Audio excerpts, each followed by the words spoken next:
পদ্মা কাঁপানো সুপারস্টার রঞ্জিত মল্লিক আর Tollywood queen কোয়েল মল্লিককে ঘিরে ধরল উত্তেজিত জনতা। ভোট ক্যান্ডে পৌঁছাতেই শুরু হলো জনতার চিৎকার। কিন্তু কেন?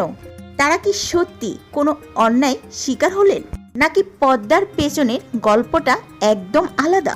সম্প্রতি সোশ্যাল মিডিয়াতে একটি ভিডিও জ্বরের গতিতে ভাইরাল হয়েছে।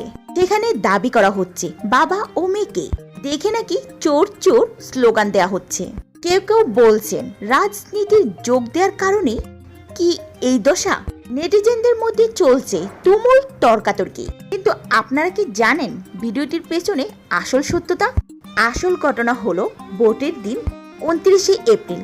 ভোটের দিন রঞ্জিত ও কোয়েল মল্লিক যখন ভোট দিতে যান তখন কোনো অপ্রীতিকর ঘটনা ঘটেনি, বরং তারা কোনো স্পেশাল ট্রিটমেন্ট না নিয়ে সাধারণ মানুষের মতোই কড়া রোদে লাইনে দাঁড়িয়ে ভোট দিয়েছেন, যা দেখে উপস্থিত জনতা মুগ্ধ হয়ে তাদের প্রশংসা করেছেন এবং অনেকে সেলফি তোলার জন্য ভিড় জমিয়েছেন।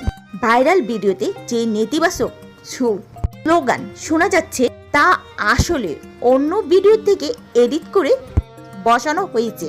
দিনের শেষে রঞ্জিত মল্লিক প্রমাণ করে দিল কেন তিনি এত মহাগুরু, আর কোয়েল জয় করে নিল সবার মন। ভুয়া খবরের ফাঁদে না পড়ে আসল সত্যতা জানুন।